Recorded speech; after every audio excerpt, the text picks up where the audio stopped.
Assalamualaikum warahmatullahi wabarakatuh. Bismillah, alhamdulillah, salatu wassalamu ala rasulillah sayyidina Muhammad ibn Abdillah wa ba'da. Saudara-saudaraku kaum muslimin muslimat semua saja yang ada di seluruh penjuru dunia. Pada saat ini kita di Kuat TV Manado telah kehadiran seorang tokoh yang sangat fenomenal, beliaunya Tengku Ahmadi SPD atau yang terkenal dengan Habis Kureng. Beliaunya penasihat Polda Aceh yang pada saat ini telah hadir di tengah-tengah kita di Kuat Narun TV. Insya Allah kita akan berbincang-bincang dengan beliaunya dalam rangka ikut serta kita meningkatkan kecintaan para pemuda khususnya di seluruh tanah Aceh yang sama-sama kita cintai bersama ini. Assalamualaikum Tengku. Waalaikumsalam. Pada sore hari ini izinkan kami Tengku untuk bisa bincang-bincang dengan Tengku yang kebetulan Tengku juga sebagai penasihat Polda Aceh yang pada saat ini karena sekarang pada bulan Rabiul Awal bertepatan dengan lahirnya baginda Rasul Muhammad SAW. Saya kepengen mendapatkan kiat-kiat dari Tengku tentang program Polda Aceh, tentang bagaimana cara meningkatkan kecintaan para pemuda terhadap event-event hari besar Islam, khususnya Maulid Nabi pada tahun ini. Silahkan kepada Tengku untuk memberikan kiat-kiatnya melalui Kuat TV. Assalamualaikum warahmatullahi wabarakatuh. Waalaikumsalam. Alhamdulillah wassalatu wassalamu ala sayyidina Muhammad ibn Abdillah wa ala alihi wa sahbihi wa mawala. Amma ba'du. Segala puji bagi Allah. Salawat dan salam senantiasa kita sampaikan kepada baginda Nabi besar Muhammad sallallahu alaihi wasallam, juga kepada seluruh para ahli dan sahabat keluarga sekalian yang saya muliakan kepada Abu Abdullah sebagai kepada Kepala Jabatan Penerus Kabupaten Aceh Timur, juga kepada moderator. Alhamdulillah, insyaallah pada hari yang sangat berbahagia ini kita sudah berada di tempat yang sangat sederhana ini dalam rangka berbincang-bincang tentang masalah bagaimana program Polda tentang Kecintaan pemuda terhadap Maulid Nabi. yang pertama sekali, terlebih dahulu kita harus mengetahui yang bahwa Nabi dilahirkan dalam keadaan yatim pada 12 Rabiul tahun Gajah. Jadi dari sisi kelahiran Nabi saja sudah bisa kita ambil contoh teladan kan. Nabi Muhammad dilahirkan dalam keadaan yatim, tapi Nabi Muhammad tidak pernah yatim baik di bidang ilmu ataupun di bidang-bidang yang lain kan. Dan selanjutnya Nabi Muhammad dilahirkan di tengah-tengah orang mabuk, tapi Nabi Muhammad tidak pernah menjadi seorang pemabuk kan. Begitu juga Nabi Muhammad dilahirkan di tengah-tengah penjahat. Nabi Muhammad tidak pernah menjadi penjahat kan, ini luar biasa. Maka saran kita bersama kepada pemuda sebagai ujung tombak kan, mari sama-sama kita ambil contoh teladan pada di Muhammad SAW. Ini selanjutnya menyangkut dengan program Polda. Yang pertama sekali kita sosialisasi. Kita sosialisasi kepada pemuda-pemuda lewat tausiah-tausiah, lewat pertemuan-pertemuan agama. Jadi disitulah kita cerita tentang masalah baginda alam besar Muhammad sallallahu alaihi wasallam, masalah perjuangan Nabi Muhammad sallallahu alaihi wasallam kan, masalah akhlak Nabi. Jadi tanpa kita cerita tentang kehidupan Nabi atau riwayat Nabi, ini tidak akan bisa cinta kepada Nabi kan, karena tidak kenal. Kenal bahwa yang kedua Aceh tak kenal makanya tak cinta, tak cinta makanya tak sayang kan. Ini begitu Ustaz. Tahap awal kan. Baik Tengku, selanjutnya di dalam era media ya, sesat ngaji, tentu banyak rintangan-rintangan di kalangan pemuda dalam mengakses ya.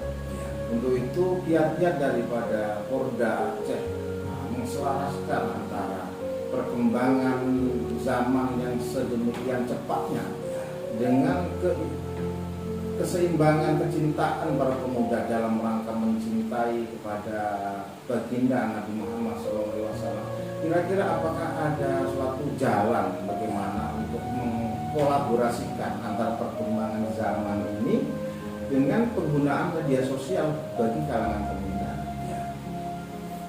Jadi kalau menurut pengetahuan saya, yang pertama sekali pemuda ini terlebih dahulu kita berikan pemahaman-pemahaman ya, kita berikan pemahaman-pemahaman dan kita usahakan pemuda ini bisa memaksimalkan antara media elektronik ya, dengan keadaan si pemuda tersebut ya, yang artinya media elektronik ini adalah satu cara ataupun satu alat. Jadi bagaimana yang menguasai alat tersebut kan? Kalau yang menguasai alat tersebut penjahat, maka hasil dari alat tersebut, dari media sosial jahat. Ya, jadi kalau yang menguasai media sosial tersebut orangnya bagus atau orang yang baik, maka hasil daripada media sosial itu bagus. Nah, seperti itu. Untuk selanjutnya dengan demikian tentu pemahaman pemuda melalui media sosial ini kan perlu ditingkatkan. Untuk hal ini kira-kira dalam program-program Polda Aceh terkait dengan peningkatan kualitas pemantauan tarikh daripada Rasulullah, ini adakah yang bisa diikuti dalam melalui media sosial tersebut? Melalui media sosial, insya Allah ya kan. Makanya seperti yang saya katakan tadi, jadi pemuda ini harus kita sosialisasikan ya, kita berikan pemahaman ya kan. Jadi dengan pemahaman yang sudah matang, jadi bisa kita bina, yang intinya oleh tokoh-tokoh agama ya, tokoh-tokoh agama harus membuat satu kader atau mencetak satu kader kan, satu kader dakwah lewat forum Nyanyi Aceh. Jadi dengan kita cetak pemuda-pemuda ini menjadi kader, maka program kita akan maksimal, akan tercapai ya. Dan seperti kita inginkan ya. Terima kasih. Mungkin ada dari Bapak Kepala KUA Kecamatan Penarun yang ingin disampaikan ataupun mungkin memberikan ulasan dalam penjelasan tersebut. Dipersilakan. Assalamualaikum warahmatullahi wabarakatuh. Puji syukur kepada Allah, selawat kepada Nabi yang kita muliakan narasumber kita, Ibu Radis Kurin, dan juga terima kasih kepada moderator yang telah memberikan kesempatan kepada saya. Menarik sekali bincang-bincang hari ini menyambung dengan kecintaan pemuda terhadap Rasulullah SAW. Ini sesuatu hal yang memang patut kita jaga bersama agar generasi penerus kita yang akan datang terus dapat menjaga pertemanan ibadah agama dan juga kecintaan terhadap Rasulullah. Tadi moderator telah menanyakan beberapa pertanyaan kepada narasumber menyangkut dengan kecintaan terhadap Rasulullah. Di sisi yang lain, saya sebagai kepala kantor usaha agama dan Penarun juga masih berkutat dalam bidang pendidikan. Kami di sini telah kami program dengan SPK, tokoh masyarakat, tokoh agama, dan pimpinan daerah bagi calon pengantin yang ingin melaksanakan akad nikah itu diwajibkan untuk membaca Al-Quran. Jadi apabila tidak mampu baca Al-Quran, maka dengan sendirinya calon pengantin tersebut diupayakan terlebih dahulu untuk belajar kemudian baru dilaksanakan pernikahan. Saya rasa ini ada kaitannya juga dengan kepemudaan. Jadi harapan kami kepada penasihat forum Nyanyi Aceh, mudah-mudahan program yang telah kami jalankan alhamdulillah tidak ada pro kontra dengan masyarakat tentu positif program ini karena ini menyangkut dengan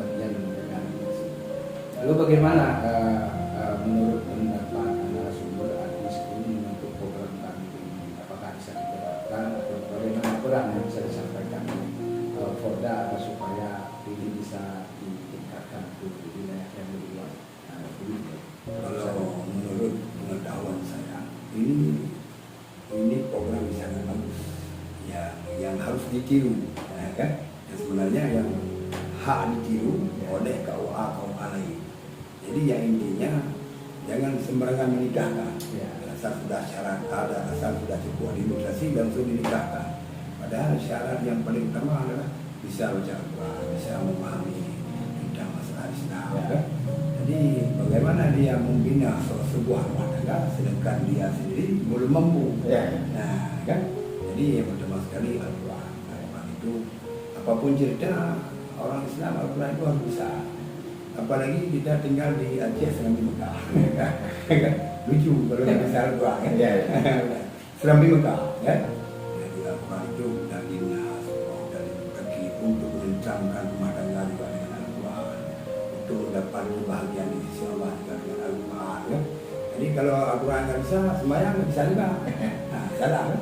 Sama dengan nggak bisa kan? Kemudian sekiranya ini kemudian hasil musyawarah kami bersama para anggota dan juga ketua agama dan juga dengan staf dan kami yang dengan September kemarin telah disediakan keuangan. Yang agenda utamanya adalah menyampaikan dakwah. Jadi hendaknya juga kami berharap pada Forda Aceh juga dukungan dan saran dan masukan.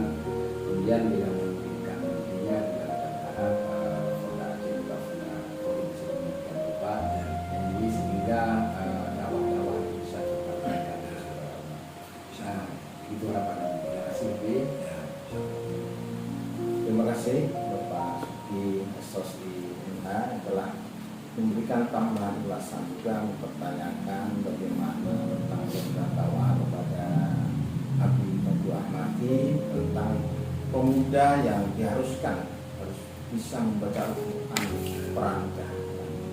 Kepada Habib juga diucapkan terima kasih telah memberikan support kepada dakwah Jumatan Kemarin. Untuk selanjutnya Habib, sebagaimana program Kuah Penaruh TV ini dalam beberapa event, beberapa pertemuan kita juga selalu ingin menampilkan dari wajah-wajah pemuda yang kreatif. Dalam hal ini tentu mungkin ada suatu jalan yang lebih cepat mempercepat bagaimana estafet pemuda ini menuju kepada kemajuan seiring dengan perkembangan zaman.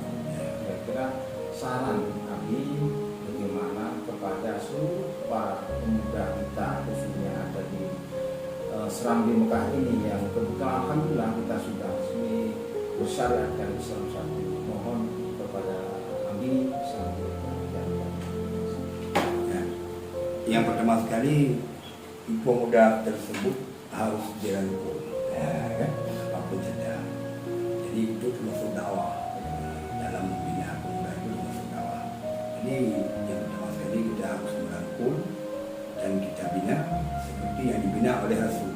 Rasul dalam pembinaan di tengah-tengah umat yang pertama yang dikedepankan adalah mau kita berlaksana, ya? Nasihat-nasihat yang bagus, nasihat-nasihat yang mulia. Dan selanjutnya harus kompak.